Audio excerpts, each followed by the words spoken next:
Hello guys, welcome back to my YouTube channel. Guys आज हम लेकर आए हैं रेलवे भर्ती परीक्षा 2026 के लिए सामान्य अध्ययन के कुछ ऐसे महत्वपूर्ण प्रश्न जो आपकी आगामी परीक्षा railway NTPC, railway group D, Uttar Pradesh police, SSC GD के लिए अति महत्वपूर्ण होने वाले हैं।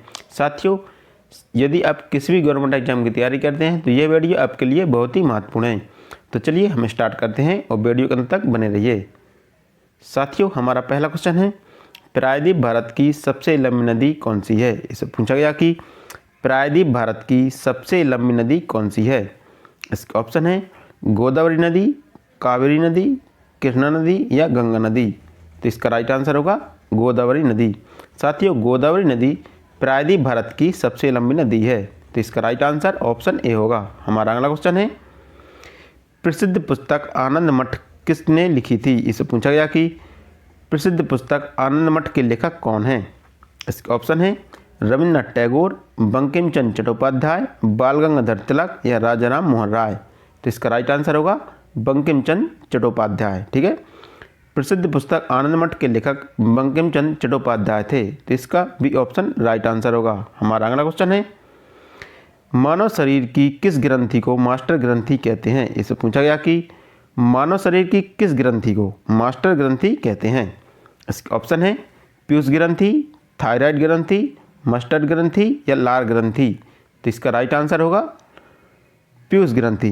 पीयूष ग्रंथि को मस्टर्ड ग्रंथि के नाम से भी जानते हैं। तो इसका राइट आंसर ऑप्शन ए होगा। हमारा अगला क्वेश्चन है, गिरि राष्ट्रीय उद्यान कहाँ पर है। इससे पूछा गया कि गिरि राष्ट्रीय उद्यान कहाँ पर है।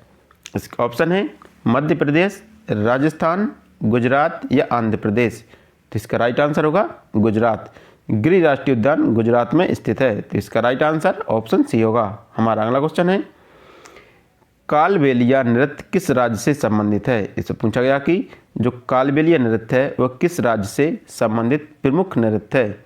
इसके ऑप्शन है गुजरात, राजस्थान, उड़ीसा या झारखंड। तो इसका राइट आंसर होगा राजस्थान। जो कालबेलिया नृत्य है वह राजस्थान से संबंधित है। तो इसका राइट आंसर ऑप्शन बी होगा। हमारा अगला क्वेश्चन है, पक्षियों का अध्ययन किया जाता है। इसे पूछा गया कि पक्षियों का अध्ययन किसके अंतर्गत किया जाता है। इसके ऑप्शन है साइकोलॉजी के अंतर्गत, ऑर्निथोलॉजी के अंतर्गत, कैटोलॉजी के अंतर्गत या डर्मेटोलॉजी के अंतर्गत। तो इसका राइट आंसर होगा ऑर्निथोलॉजी के अंतर्गत। ठीक है, पक्षियों का अध्ययन ऑर्निथोलॉजी के अंतर्गत किया जाता है। तो इसका राइट आंसर ऑप्शन बी होगा। हमारा अगला क्वेश्चन है, अंतरिक्ष में जाने वाला पहला भारतीय व्यक्ति कौन था। इसे पूछा गया कि अंतरिक्ष में जाने वाला पहला भारतीय व्यक्ति कौन था। इसके ऑप्शन है major Yuri Gagarin, Rakesh Sharma, Shubham Shukla या सुनीता विलियम्स। तो इसका राइट आंसर होगा राकेश शर्मा। राकेश शर्मा अंतरिक्ष में जाने वाले पहले भारतीय व्यक्ति थे। तो इसका राइट आंसर ऑप्शन बी होगा।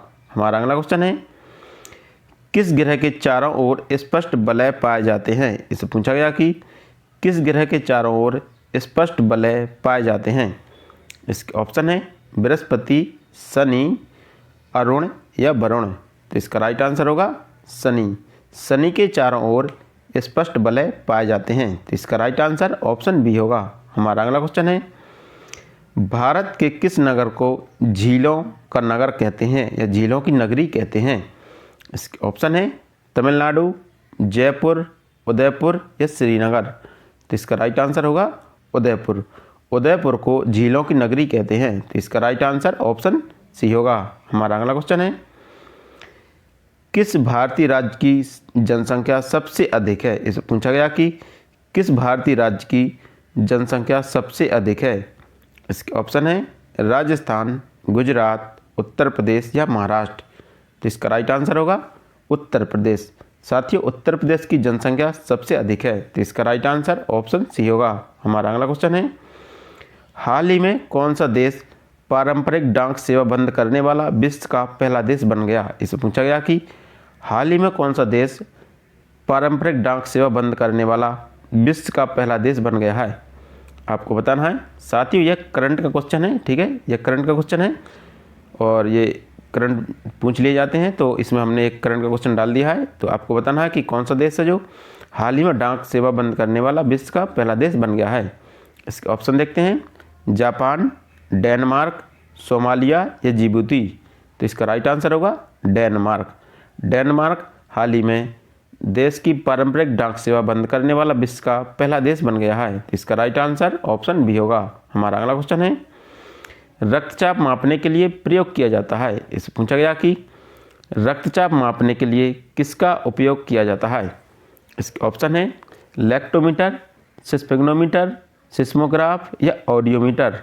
तो इसका राइट आंसर होगा स्फिग्नोमीटर। ठीक है, रक्तचाप मापने के लिए स्फिग्नोमीटर का प्रयोग किया जाता है। तो इसका राइट आंसर ऑप्शन बी होगा। हमारा अगला क्वेश्चन है, अर्थशास्त्र के जनक किसे कहते हैं। इससे पूछा गया कि अर्थशास्त्र के जनक किसे कहते हैं। इसके ऑप्शन है Kautilya, Adam Smith, Norman Borlaug, Megasthenes. तो इसका राइट आंसर होगा एडम स्मिथ। एडम स्मिथ को अर्थशास्त्र का जनक कहते हैं। तो इसका राइट आंसर ऑप्शन बी होगा। हमारा अगला क्वेश्चन है,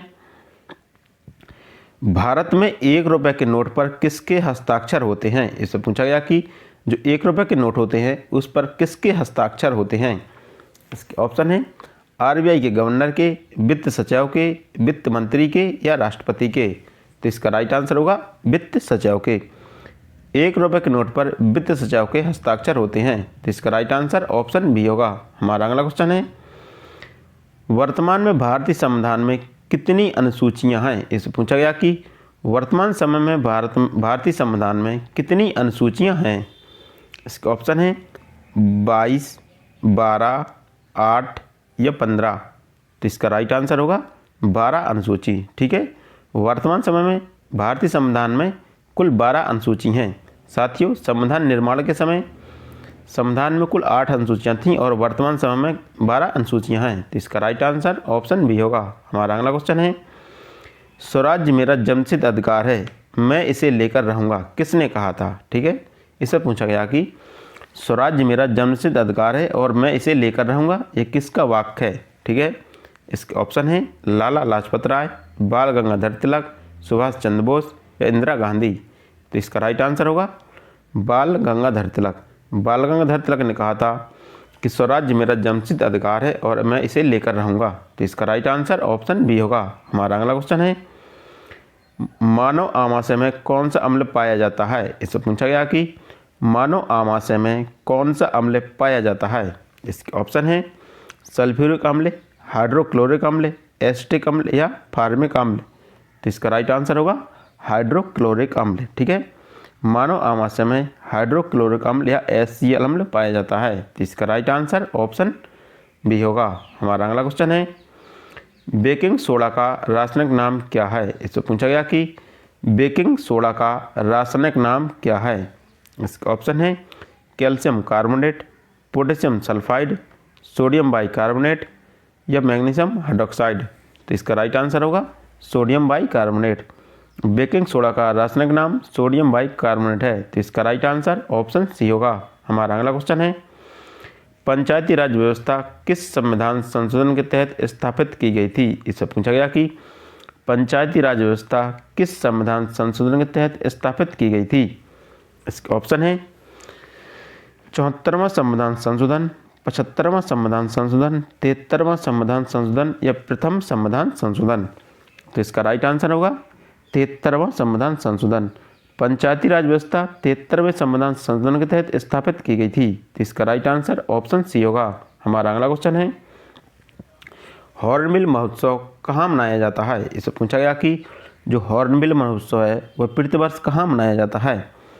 इसके ऑप्शन है कर्नाटक, केरल, नागालैंड या मणिपुर। तो इसका राइट आंसर होगा नागालैंड। हॉर्नबिल महोत्सव प्रतिवर्ष नागालैंड में मनाया जाता है। तो इसका राइट आंसर ऑप्शन सी होगा। हमारा अगला क्वेश्चन है, राष्ट्रीय किसान दिवस मनाया जाता है। इससे पूछा गया कि राष्ट्रीय किसान दिवस कब मनाया जाता है। इसके ऑप्शन है 5 जनवरी, 3 दिसंबर, 23 दिसंबर या 8 जून। तो इसका राइट आंसर होगा 23 दिसंबर। 23 दिसंबर को प्रतिवर्ष राष्ट्रीय किसान दिवस मनाया जाता है। तो इसका राइट आंसर ऑप्शन सी होगा। हमारा अगला क्वेश्चन है, सुएज नहर किन 2 सागरों को जोड़ती है। इससे पूछा गया कि जो सुएज नहर है वह किन 2 सागरों को जोड़ती है। इसके ऑप्शन है लाल सागर और पीला सागर, लाल सागर और भूमध्य सागर, लाल सागर और कैस्पियन सागर प्रशांत महासागर या हिंद महासागर। तो इसका राइट आंसर होगा लाल सागर और भूमध्य सागर को। ठीक है, जो सुएज नहर है वह लाल सागर और भूमध्य सागर को जोड़ती है। तो इसका राइट आंसर ऑप्शन बी होगा। हमारा अगला क्वेश्चन है, नीति आयोग का पदेन अध्यक्ष कौन होता है? इससे पूछा गया कि जो नीति आयोग होती है उसका पदेन अध्यक्ष कौन होता है? इसका ऑप्शन है प्रधानमंत्री, उपराष्ट्रपति, राष्ट्रपति या लोकसभा अध्यक्ष। तो इसका राइट आंसर होगा प्रधानमंत्री।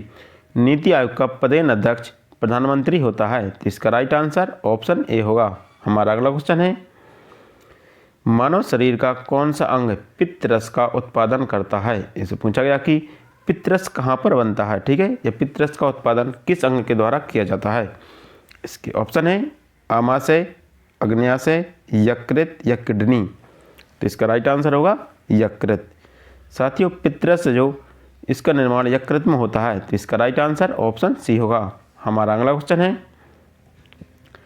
आयतन की दृष्टि से विश्व की सबसे बड़ी झील कौन सी है? इससे पूछा गया कि आयतन या क्षेत्रफल की दृष्टि से, ठीक है, क्षेत्रफल की दृष्टि से विश्व की सबसे बड़ी झील कौन सी है? इसके ऑप्शन है सुपीरियर झील, बेकाल झील, लोकटक झील या मिसिसिपी झील। तो इसका राइट आंसर होगा बेकाल झील।